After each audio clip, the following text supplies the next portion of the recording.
What's going on, guys? Tobin here with you. Thanks for checking us on out. You're beautiful, and I love you. So, wanted to get to this. This was annoying because I hate both of these guys as players. I was not fans of theirs, and everybody knows why. Why? Because they're Boston Celtics. That's why. Boston Celtics legends and grumps, quite frankly, and have been A1 day one Heat haters. And I'm referring, of course, to Paul Pierce and Kevin Garnett. And look, I am not here to sugarcoat what the start of the season has been for the Miami Heat. It hasn't been good. And you heard Eric Spoelstra. We went back on some of his press conference after the Kings game, and he sounded pissed and he was spicy. Although I will say, things seemed a lot more relaxed at practice on Monday. They seemed to decompress a little bit from the loss, and now he's like, you know what, we're not that far off. We think it's a big thing of, transition defense and rebounding, and we'll see. They got a game against the Warriors and Kings coming up. They got a lot of home games coming up, and it is go time a little bit for Miami. There's no doubt about that. But just because I am not happy with where the Heat are at does not mean I'm going to sit here and listen to these two sit like, a couple of grumpy Muppets and put dirt on the Miami Heat, which, first of all, this Paul Pierce is hilarious because he's out there and he's sitting there. He goes, well, I had Miami as top 4 all year, top 4 by the end of the year. And he's determined after 7 games. He goes, you know what? I'm out. Because I'll say, like, even in the midst of this podcast, at least Kevin Garnett was somewhere to the effect of, well, I still think they'll be top 5 this year. And Paul Pierce, who had the stronger opinion on Miami, he goes, nope, I'm out. It's closed. And, so this made a way on some of the Heat blogs, but I hadn't listened to it up until this morning. I was like, all right, well, I know how these blogs can be. They can be very clickbaity. And the first place I saw this, honestly, was on Udonis Haslem's Instagram. I hadn't even seen this like on Heat Nation or any of these things that, traffic in this sort of thing. So I went back and I listened to the podcast, and I'll play a snippet of it here so you guys can get the idea of what annoyed me. I'm not going to play all of it, but this was just a figure of what they were going through. At the end of the day, they're going to be top 5 teams to me. I don't think so. You don't think so? I just think that's close. I think everybody got better. I think so many teams. Like, I think you obviously Celtics. I think Brooklyn is better. I think even though Philly getting out to a slow start, I think they better than them. And so it's just, it's over. Their window's closing. It's over. It's over, according to Paul Pierce. He says it's done. So even with Kevin Garnett, I can always, all right, you know what, Kevin and KG in this had like some call outs, especially of Jimmy Butler. He was, they had the idea of, Jimmy Butler being not being a regular season player. What's up with that? What's up with Jimmy Butler only being good in the playoffs? They act like Jimmy Butler's coming out here averaging 12 a game. How come Jimmy Butler doesn't put up how come he doesn't average 40 points a game? Why isn't he that guy? And, my answer to that would probably, I don't know, maybe because, his game is running into people all the time. It's a very physical game, and it's probably hard to maintain that through the regular season. And the smart thing to do, if you think you're a good team, is, to go out there and probably save yourself to the max for the playoffs. If you think you're going to be there, it's not like he's out here like Kawhi Leonard, where it's like, maybe I'll play a game, maybe I won't, maybe we'll do some. And I'm not saying Jimmy Butler doesn't miss games, but like, Kawhi, it's like a program. I really genuinely feel like Jimmy Butler just gets knick-knack injuries because he plays such a physical style of game.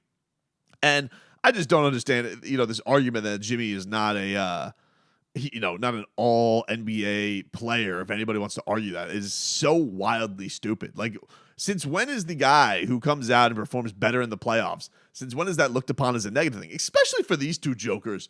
For the longest time, they were just regarded as regular season guys, and they did no winning. Paul Pierce and Kevin Garnett, between both of them, they were both looked upon. Kevin Garnett, MVP player, but Minnesota did nothing. Paul Pierce on Boston, those teams did nothing until they all came together, which is funny about all the stuff that they get mad about between the big 3 Heat and the way the Heat play. And they are just Heat haters. It's just tough to slice it any other way. And for me to hear some of the things that they're saying, I just laugh. I'm like, you guys are really calling out Jimmy Butler for being too much of a postseason player and not being a regular season player when you guys did that and ran your heads into the wall for the majority of your career. And then all of a sudden, you guys come together and you're looked upon as these grand champion winners. I mean, no team gets more juice out of one ring than that Boston Celtics team that won in 2008 and is acting like they were some dynasty that just ran the NBA year after year after year after year, which is just funny because the Heat would just kick their ass when the big three got together all the time. And then these guys tried to regroup in Brooklyn to make a spin-off show, and the Miami Heat canceled that like they were Netflix. Just dropped it. Sorry, no new season for the curmudgeons. We're not doing that. Who's going to beat these guys? But Udonis Haslem, he also did not take kindly to this. He came out on the gram, as the kids say. And UD's response to this, he says, because he has the headline, Paul Pierce and Kevin Garnett criticized Miami Heat's Bam Adebayo and Jimmy Butler. It's over. Their window is closed. I will say for Bam, I didn't feel like they criticized him too harshly. Jimmy, they definitely, I felt like, went after. But,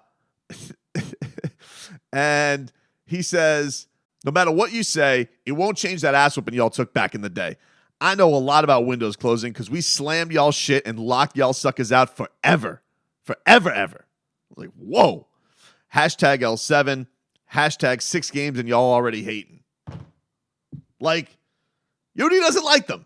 They don't like, that's the one thing I love about having Udonis Haslem around. Like, the bridge is still there.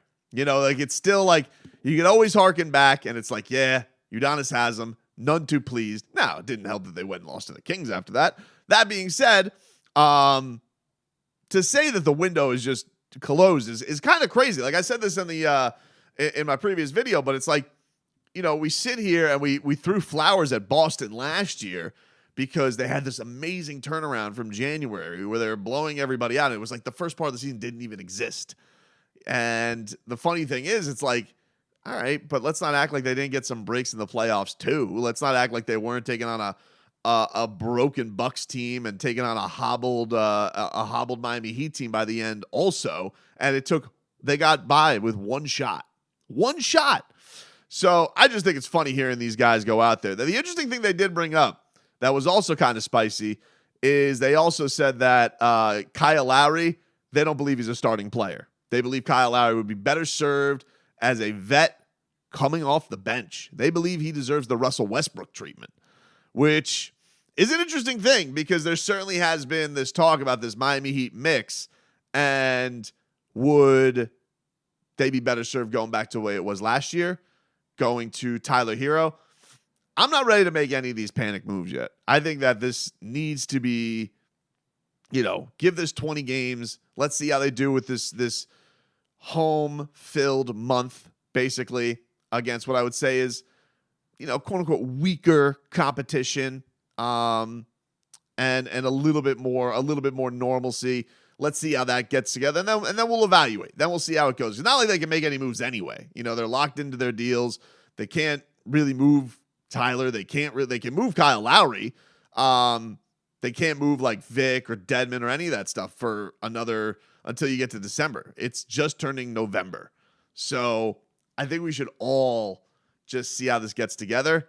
And I did feel better hearing Eric Spoelstra reiterate that he doesn't think they're far off, because I don't think Eric Spoelstra bull bleeps. I don't think that he just says things to say things.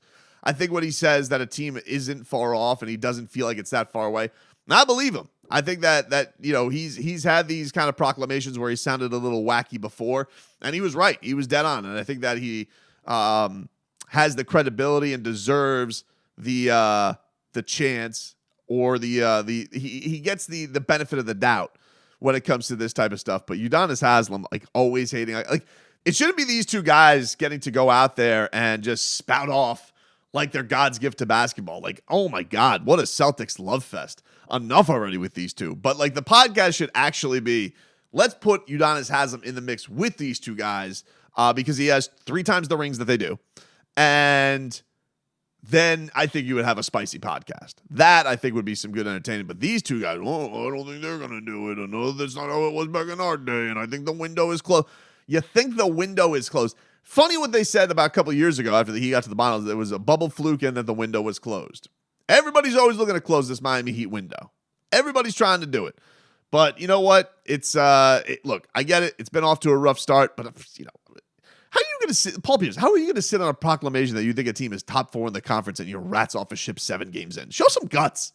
Show some guts. And the idea that you would do that, but you're like, well, Philly got better, Brooklyn got better, like they haven't had their own issues. Like they've looked like the Harlem Globetrotters out there the first few games. Get the hell out of here, Paul Pierce, bum.